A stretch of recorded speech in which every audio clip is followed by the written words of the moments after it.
तो बात करेंगे हम किसकी, सिंपल फ्यूचर टेंस की बेसिकली हम बात करने वाले हैं। और सिंपल फ्यूचर टेंस में पहला नियम क्या आता है, तो बड़ा ही स्वाभाविक सा नियम है हमारा। पहला नियम जो है वो क्या कहता है, वह कार्य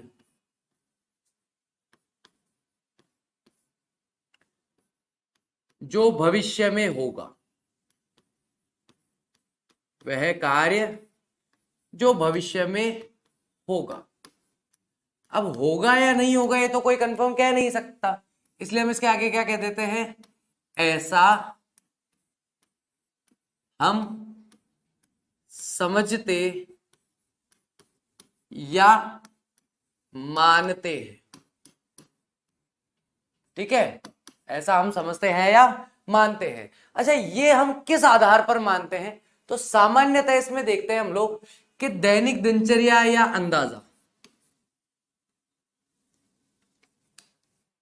जो हमारी दिनचर्या है उस दिनचर्या के अनुसार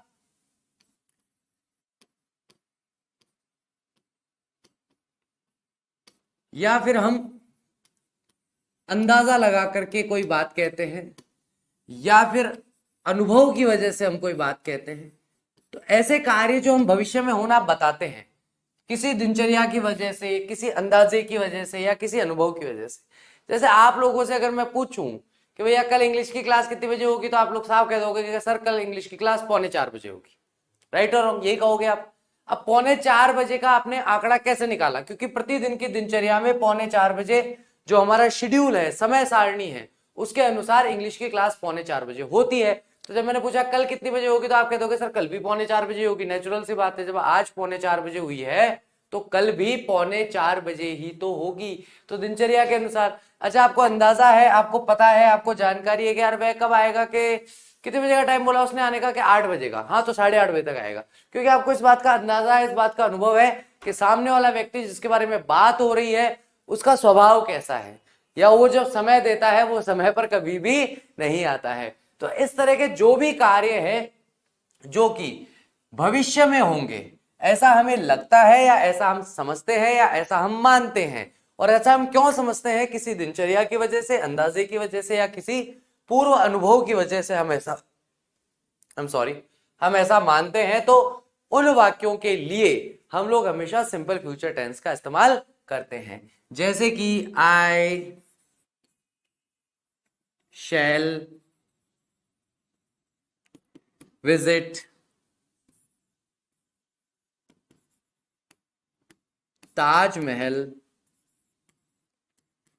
नेक्स्ट मंथ। यहां पर सीधे तौर पे मैं क्या कर रहा हूं, मैं अगले महीने ताजमहल घूमने जाऊंगा। अब मैं यहां पर अगले महीने ताजमहल घूमने जाऊंगा, ये बात बहुत कैजुअली बोल रहा हूं। यहाँ ठीक है, अगले महीने ताजमहल घूमने जाऊंगा, मैं बहुत ज्यादा श्योर नहीं हूं, मैं बात को बहुत ज्यादा एक कहते हैं ना गहराई के साथ नहीं बोल रहा कि नहीं ऐसा होगा ही होगा। अगर मैं इस बात को बहुत ज्यादा गहराई से बोलता तो मैं इसे सिंपल प्रेजेंट टेंस में भी रख सकता था। किसके अकॉर्डिंग, जो हमने पढ़ा था ना, प्री प्लान्ड फ्यूचर एक्शन, पूर्व नियोजित कार्य के आधार पर मैं इस बात को सिंपल प्रेजेंट टेंस में भी कह सकता था। लेकिन मैं बहुत ज्यादा सख्ती के साथ या बहुत ज्यादा अश्योरेंस के साथ इस बात को नहीं कह रहा हूं, इसलिए मैंने यहां पर सिंपल फ्यूचर टेंस का इस्तेमाल किया है। अगला आप मुझे बना करके बताएंगे, सब्जेक्ट है आपका वी, वर्ब आपको लेनी है, क्या वर्ब लोगे, प्ले,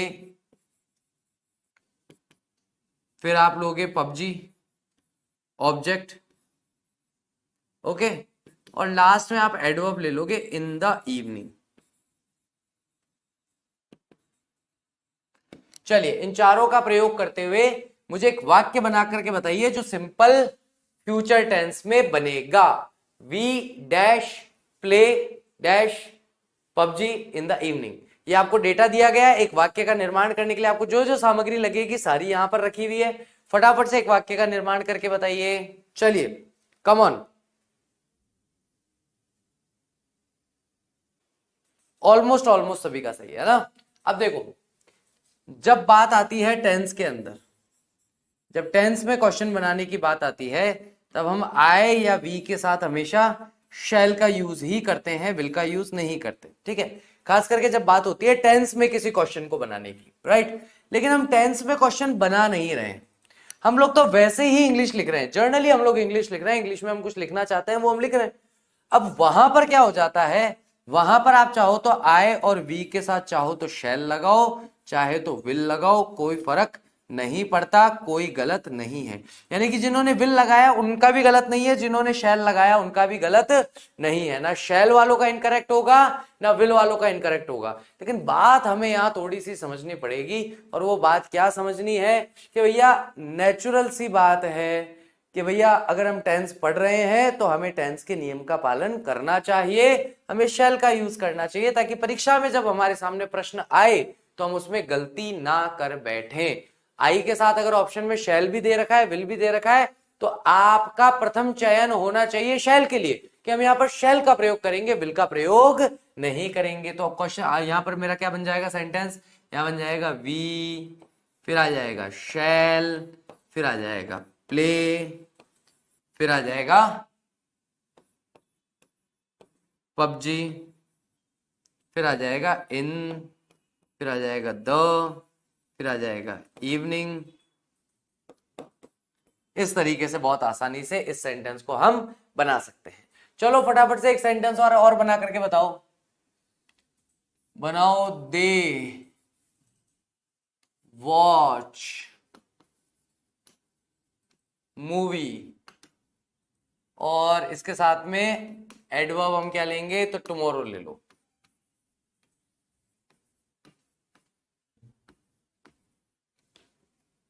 ओके, एक ये मैंने यहां पर डेटा और दिया है, दे के साथ वॉच मूवी टुमारो के अकॉर्डिंग बनाना। चलो फटाफट से बना दो। सी, कमन, फटाफट से फुर्ती से बना दो, फिर आगे बढ़ते हैं। आगे मुझे इंपॉर्टेंट बात करनी है, 2 3 4 5 6 7। प्रीतम मैं पबजी खेलता था, अब नहीं खेल रहा हूं। पहले कोविड लॉकडाउन के टाइम बहुत खेला, अभी नहीं खेल रहा हूं। हाँ मतलब खेला है, ऐसा नहीं है कि पबजी कभी खेला नहीं है, मैंने खेला है, पता है क्या है उसमें, पोचंकी ओचंकी सब जानता हूं मैं, उसमें सारे मैप्स खेल रखे हैं मैंने ऑलमोस्ट।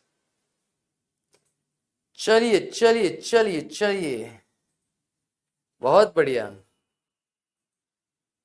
चंदन कुमार, मैंने नेगेटिव बनाने के लिए नहीं बोला है बेटा, केवल नॉर्मली एक अफर्मेटिव सेंटेंस बनाना है। बिल्कुल सही, very good very good very good, सबका सही है, सबका सही है, अभी तक एक भी इनकरेक्ट नहीं, सारा सही सारा सही सारा सही। Okay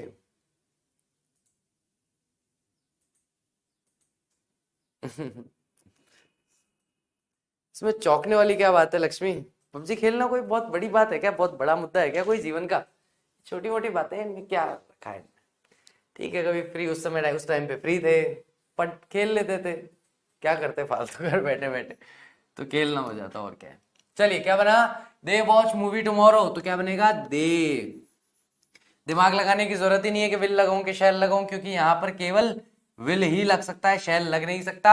they will watch movie tomorrow,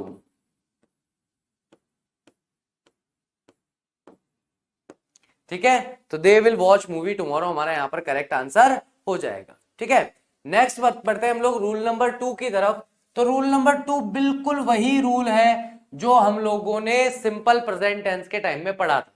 तो एक रूल जिसमें सिंपल प्रेजेंट टेंस भी है, सिंपल फ्यूचर टेंस भी है, दोनों टेंस है, तो उस रूल को हमें दोनों टेंस के टाइम पढ़ना पड़ेगा, क्योंकि रूल तो सेम ही है लेकिन दोनों टेंसेस उसमें इस्तेमाल हो रहे हैं, तो उसका इस्तेमाल हम लोग कर सकते हैं। तो एक वाक्य रहता है सिंपल प्रेजेंट टेंस में, और एक वाक्य हमारा रहता है सिंपल फ्यूचर टेंस में। और ये कब रहता है, जब इनके बीच में कोई ऐसा कंजक्शन आ जाए जो कंजक्शन ऑफ कंडीशनल सेंटेंस बनाता हो। यानी कि यहां पर हमने लास्ट टाइम एग्जांपल के तौर पे देखा था इफ, तो यदि इफ से दो वाक्य जुड़े हों तो यह बताता है कि एक कार्य का दूसरे कार्य पर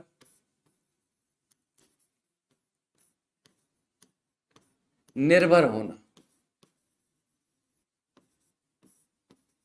क्या बताता है ये, एक कार्य का दूसरे कार्य पर निर्भर होना। ओके, अब जिस कार्य पर निर्भर है वह तो चला जाएगा किसमें, सिंपल प्रेजेंट टेंस में,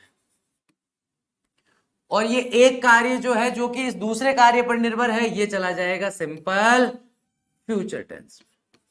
सिंपल है, ठीक है। तो इस तरीके से हम देखते हैं जब एक कार्य का होना दूसरे कार्य पर निर्भर करता है तो जिस कार्य पर निर्भरता होगी वो सिंपल प्रेजेंट टेंस, और जो कार्य निर्भर होगा वो सिंपल फ्यूचर टेंस में रहता है।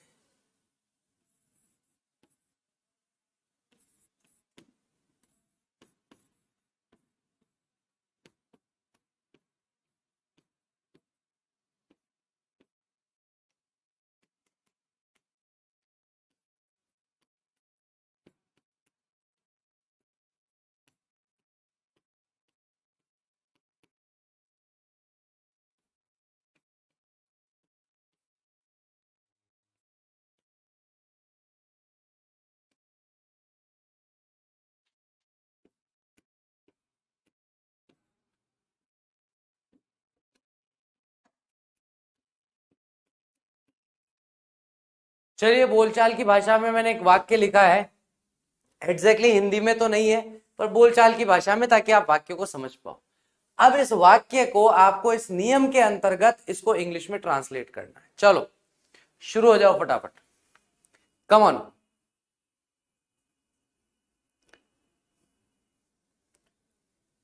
चलिए चलिए चलिए चलिए, कम ऑन फटाफट।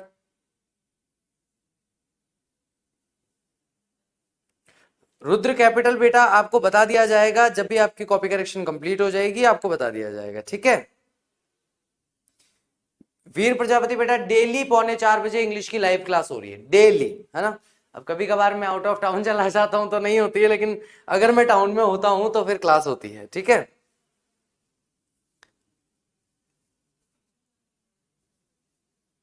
नकुल 9 के 9 दिन व्रत है पूरी नवरात्रि में व्रत रहेगा।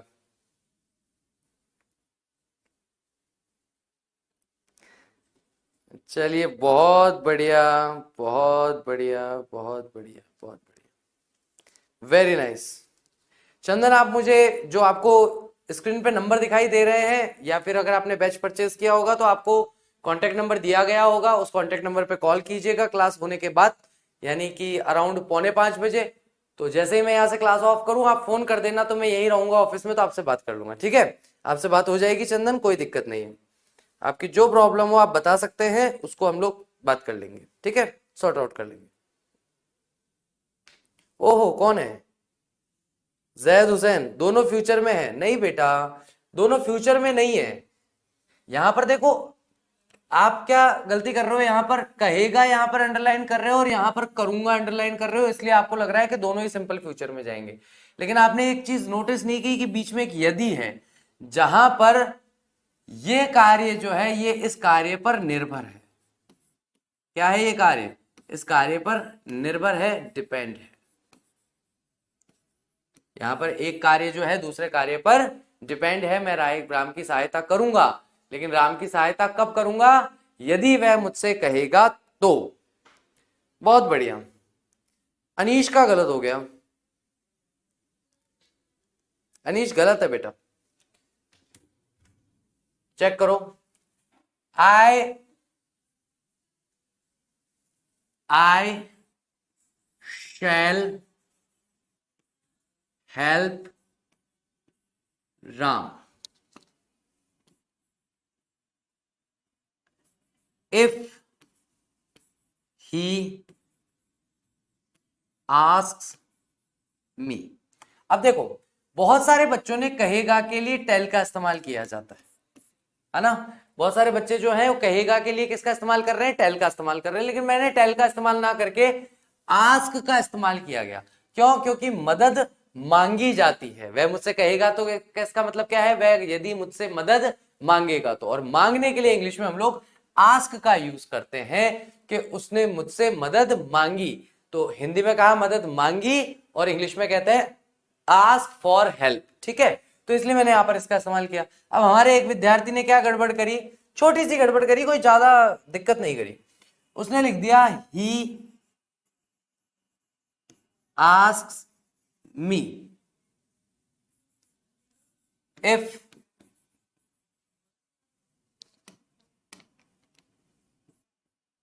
I shall help Ram। अब जरा जो बाकी के स्टूडेंट है वो बताइए कि इस सेंटेंस में क्या मिस्टेक है, इस सेंटेंस में क्या गलती है, क्या गड़बड़ हुई है, यहां पे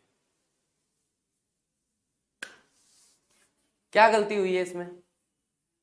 और अगर इस सेंटेंस को आप सुधारना चाहेंगे और मैं कह दूं कि ऐसे नहीं लिखना है, किसी और तरीके से लिखो, तो फिर कैसे लिखोगे इसको।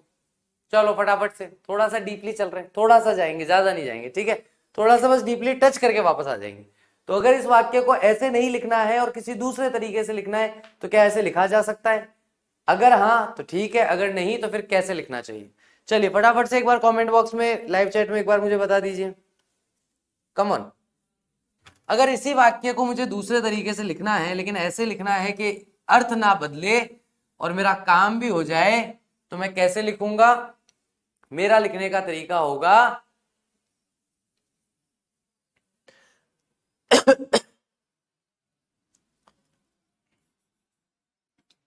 if he asks me, comma, I shall help Ram। Okay, ये एक तरीका और हो सकता है जिस तरीके से हम इस आंसर को लिख सकते हैं, इस सेंटेंस को लिख सकते हैं, ठीक है। फटाफट से एक वाक्य और दे रहा हूं, बना करके बताओ।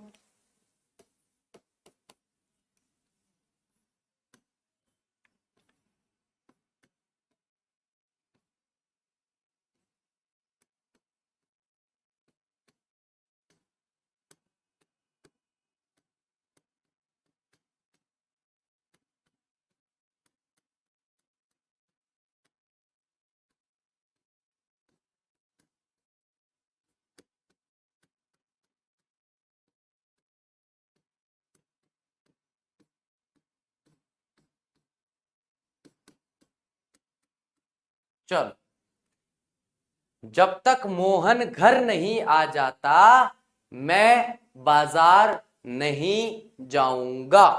ठीक है, इसके भी वापस दो तरीके बनेंगे इसको बनाने के, एक तरीका और दो तरीका। आप लोग मुझे दोनों तरीके से बना करके बताओ, फर्स्ट और सेकंड दोनों तरीके से बना करके हमें देखना है इसको। चलिए देखते हैं फटाफट से, सबसे पहले कौन बताता है, कौन आएगा नंबर 1।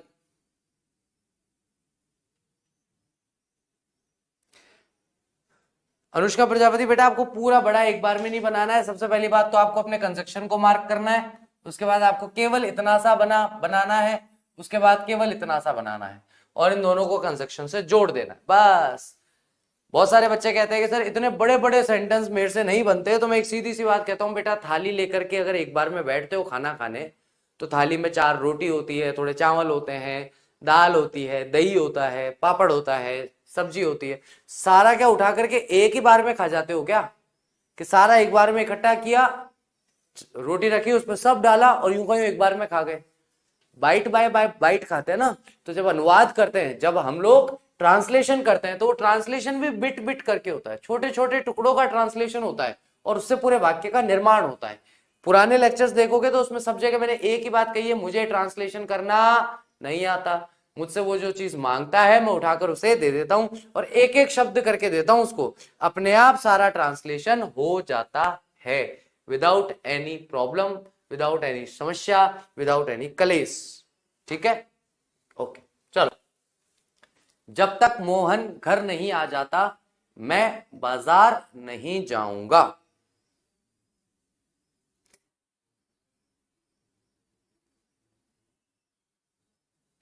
विवेक, थोड़ी सी गड़बड़ हो गई, विवेक ने कोशिश अच्छी की है, इट्स विवेक नाम से जो भी है, बच्चे ने प्रयास अच्छा किया। I am happy with your try, what ever you have tried, I am happy with that, but थोड़ी सी दिक्कत हो गई उसमें, कोई बात नहीं, बात कर लेंगे, टेंशन की कोई बात नहीं। Do not feel fear when I am here, ठीक है, डोंट बी नर्वस। चलिए चलिए चलिए चलिए, और कौन कौन है? विकास कुमार, ना ना ना, विकास कुमार गड़बड़ है वीरा, लाला यान मत करे हैं, तो यहाँ केरी फिर माता बूढ़ी हो जाएगी, कहीं मतलब। खुशी योगी आप लेट आए हो क्योंकि आपका टाइम टेबल चेंज हो गया है। Okay, noted.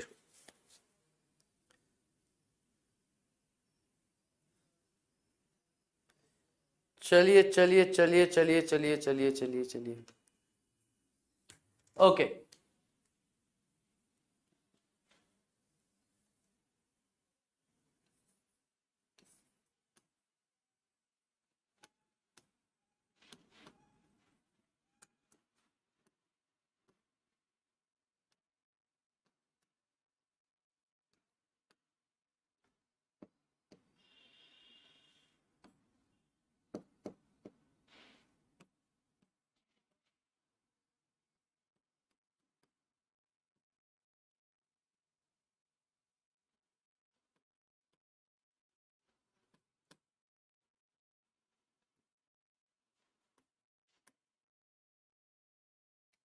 पहला बना I shall not go to market until, है विवेक ने एक तरफ वैन लिखा एक तरफ देन लिखा, तो उसने जब तक को दो टुकड़ों में बांट करके अलग अलग जगह लिखने का प्रयास किया।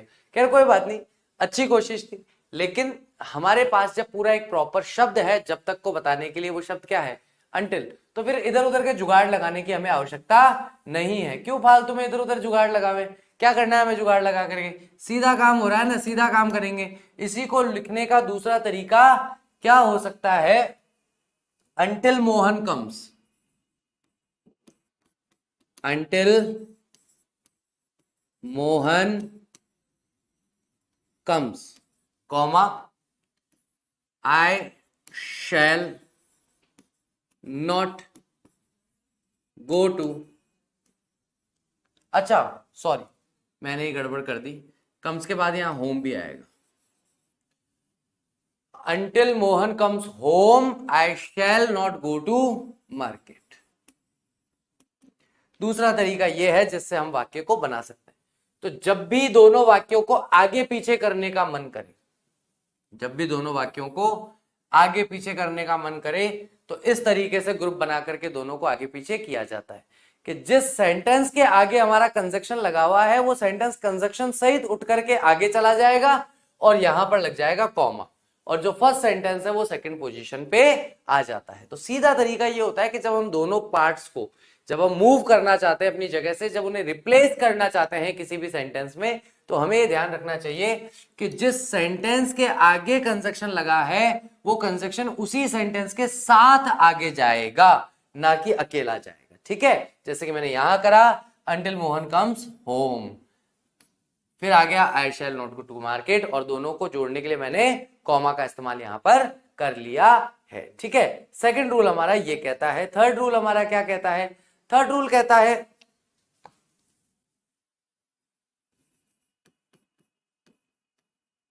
सामान्य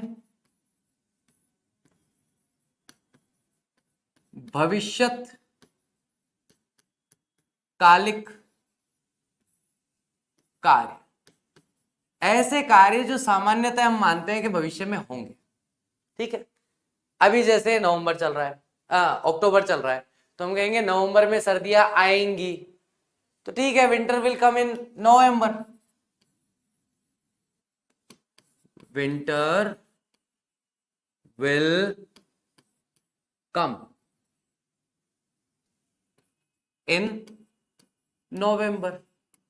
ठीक है, उसके बाद क्या आएगा, तो उसके बाद आप कह दोगे सर उसके बाद तो बसंत आएगा, स्प्रिंग का मौसम आ जाएगा, तो फिर कह देंगे spring will come in February.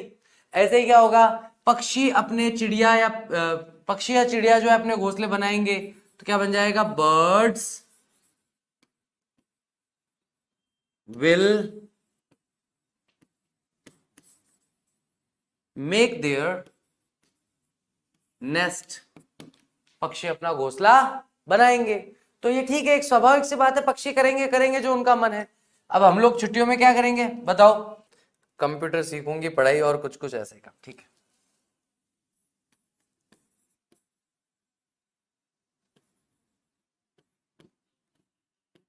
मैं क्या करूंगा, मैं एंजॉय करूंगा, ठीक है, साल भर का तनाव जो है उसे निकालूंगा मेरे दिमाग से, पूरा स्ट्रेस फ्री होऊंगा, ठीक है। फ्री फायर खेलेंगे, फ्री फायर नहीं खेलते, पबजी खेलते, मैं तो, हम तो पबजी खेलते, हम नहीं खेलते फ्री फायर।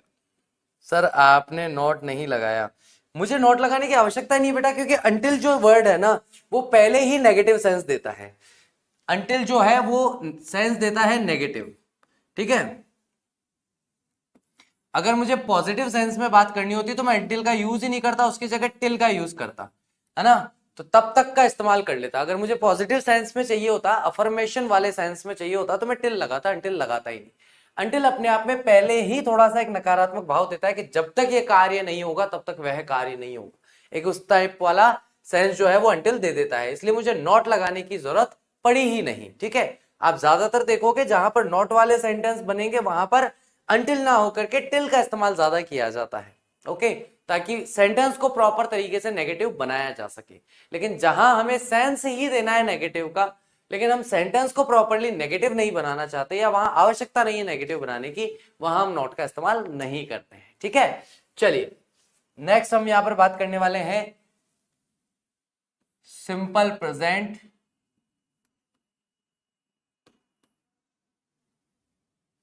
यहां ले लीजिए,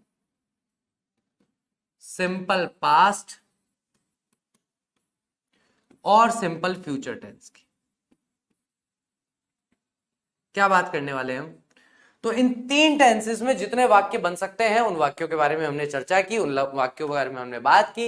यहां हमें यह समझना जरूरी है कि अगर हमारा जो सेंटेंस है वो परिचय देने वाला है, वर्णन करने वाला है, विवरण देने वाला है, तो क्या जो हमने नियम पढ़े उनसे हमारा काम हो जाएगा? नहीं होगा। जैसे मैं कहना चाहता हूं कि टी शर्ट जो है ये रेड है, ठीक है, मरून कलर है वैसे, लेकिन आप मान लीजिए रेड है, ठीक है। आप और मैं जो बॉयज हैं उनके लिए ऐसा दिखने वाला हर रंग रेड होता है, ठीक है, चाहे उसमें 50 शेड हो। हाँ, लड़कियां बता सकती है कि एक्चुअली ये कलर कौन सा है, लड़कों के बस की नहीं है। लड़कों के लिए क्या है, इस तरह का दिख रहा है ना, हाँ ये रेड है, ये डार्क रेड है, ये लाइट रेड है, ये मीडियम रेड है, ये रेड है, ठीक है। तो ऐसा जब मैं वाक्य कहना चाहता हूं this T shirt is red, तो ऐसी कंडीशन में मैं क्या जो मैंने अब तक सेंटेंसेस सीखे हैं उनसे मेरा काम हो जाएगा क्या? नहीं होगा। तो उसके लिए मुझे कैसा सेंटेंस स्ट्रक्चर चाहिए होगा? Subject plus helping verb. Helping verb कौन सी? हेल्पिंग वर्ब मुझे यहां लगेगी इज, एम और आर। लास्ट में क्या लगेगा? जो भी वर्ड आएगा वो कहलाएगा कॉम्प्लीमेंट। क्या कहलाएगा? लास्ट वाला वर्ड हमारा कॉम्प्लीमेंट कहलाता है। वैसे ही यहां पर अगर मैं वाक्य बनाऊं तो सब्जेक्ट प्लस हेल्पिंग वर्ब, कौन से? वॉज या वर, और उसके बाद में क्या आ जाएगा? उसके बाद में आ जाएगा कॉम्प्लीमेंट, ओके। ऐसे ही अगर हम देखें सिंपल फ्यूचर टेंस में बनाना है तो सब्जेक्ट प्लस विल या शैल, नियम के अनुसार विल या शैल लगाइए, उसके बाद लगाइए बी, और उसके बाद लगाइए कॉम्प्लीमेंट,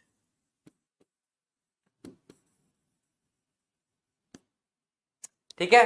तो यहां पर इस तरीके से हम सेंटेंसेस को भी बना सकते हैं सिंपल टेंसेस के अंदर।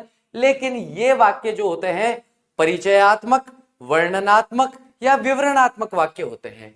जैसे कि यहां पर मैं सीधा लिख दूं I am Chitransh,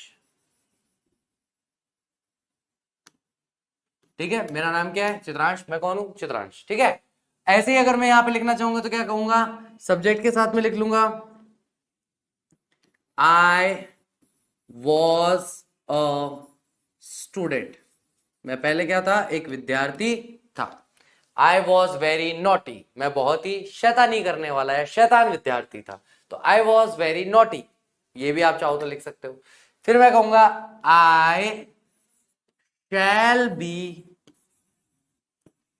a dancer, बड़ा होकर क्या बनूंगा मैं? तो मैं डांसर बनूंगा, ठीक है, नहीं बनूंगा, ठीक है, मेरे को जो बनना था मैं बन गया, मैं खुश हूं इसमें, लेकिन ठीक है, जस्ट फॉर फन। तो मैं बड़ा होकर क्या बनूंगा, मैं क्या बनूंगा भविष्य में? तो आई शैल बी अ डांसर। तो इस तरीके के हम जो वाक्य बनाते हैं, ऐसे वाक्यों के लिए हमें इन सेंटेंस स्ट्रक्चर्स की जरूरत होती है। पहले जो हमने सेंटेंस स्ट्रक्चर्स या नियम पढ़े हैं उनसे हम इस काम को नहीं कर सकते। चलिए फटाफट से एक बार इसका स्क्रीनशॉट लेना चाहे तो ले लीजिए, क्योंकि अगले पेज पर मैं आपसे क्लास वर्क करवाने वाला हूं इसी से संबंधित, इसी से रिलेटेड क्लास वर्क करके देना है आपको। चलो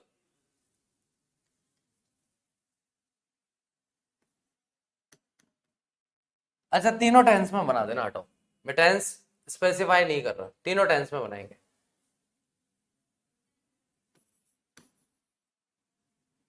शी, अब शी को बताना है ब्यूटीफुल, और तो क्या ही बताएंगे इसको, ठीक है, ब्यूटीफुल बता देते हैं शी को। लेकिन इस शी को ब्यूटीफुल आपको बनाना है सिंपल, तीनों टेंस में बना के दो मुझे, हटाओ मैं नहीं दे रहा। शी को ब्यूटीफुल बताना है, यानी कोई लड़की है उसकी विशेषता बतानी है कि वह खूबसूरत है। अब इस खूबसूरत वाली व्यवस्था को हमें तीनों टेंस में बनाना है, सिंपल पास्ट, सिंपल प्रेजेंट और सिंपल फ्यूचर। ये रहा बनाने का तरीका, फटाफट से इसके तीनों रूप बना करके बता दो। चलो कम ऑन, फटाफट से चलो कर दोगे। अगला बनाइए तीनों टेंस में, ही को बताइए ब्रेव, फिर टेबल को बताइए ब्राउन, फिर टी शर्ट को बताइए रेड। ऐसे बनाओ फटाफट, चलो चलो चलो चलो चलो, कम ऑन फटाफट से, इतना टाइम थोड़ी लगता है यार, बहुत टाइम लगा रहे हो। चंदन शी वॉज ब्यूटीफुल हो गया, अ गर्ल नहीं, या तो ये लिखो she was a beautiful girl, और या फिर शी वॉज ब्यूटीफुल लिख करके खत्म करो। रोहन,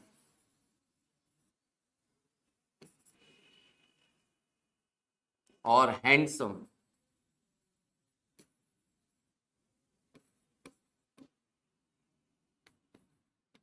रेखा नॉटी। फटाफट से बनाओ, इन दो को और बना लीजिए, फिर कक्षा समाप्ति की घोषणा करते हैं। सिंटैक्स और डिग्री करवाएंगे बेटा विधि, लेकिन अभी जो चल रहा है उस टॉपिक को पहले कंप्लीट करेंगे, फिर आगे का होगा, है ना बेटा।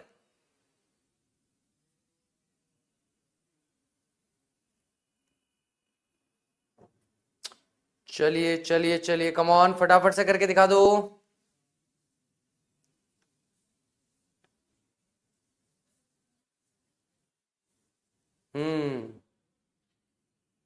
ठीक है, विधि आपका आंसर दिया जा चुका है बेटा।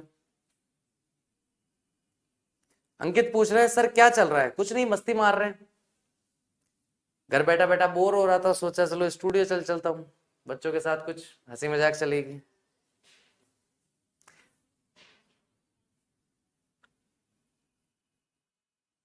चलिए चलिए चलिए चलिए चलिए चलिए, ओके, तो मैं बोल करके वर्बली सारे बना रहा हूं, एक बार प्लीज चेक कर लीजिए। He was brave, he is brave, he will be brave. Table was brown, table is brown, table will be brown. T shirt was red, T shirt is red, T shirt will be red. Rohan was handsome, Rohan is handsome, Rohan will be handsome. Rekha was naughty, Rekha is naughty, Rekha will be naughty. ठीक है, इस तरीके से हम लोग देख सकते हैं, बहुत ही आसानी से, बहुत ही इजी तरीके से इन सेंटेंसेस को बनाया जा सकता है, और बहुत छोटे छोटे सेंटेंसेस बनते हैं। डिस्क्रिप्शन के टाइम पे खास करके आंसर लिखते समय में या लॉन्ग आंसर राइटिंग करते समय ये सारे के सारे सेंटेंस स्ट्रक्चर बाकी सेंटेंस स्ट्रक्चर की तुलना में ही बहुत ज्यादा काम में आते हैं, इसलिए इनको भी आपको ध्यान से पढ़ना और समझना चाहिए। ठीक है गाइस, तो उम्मीद करता हूं आज की क्लास अच्छे से समझ में आई होगी।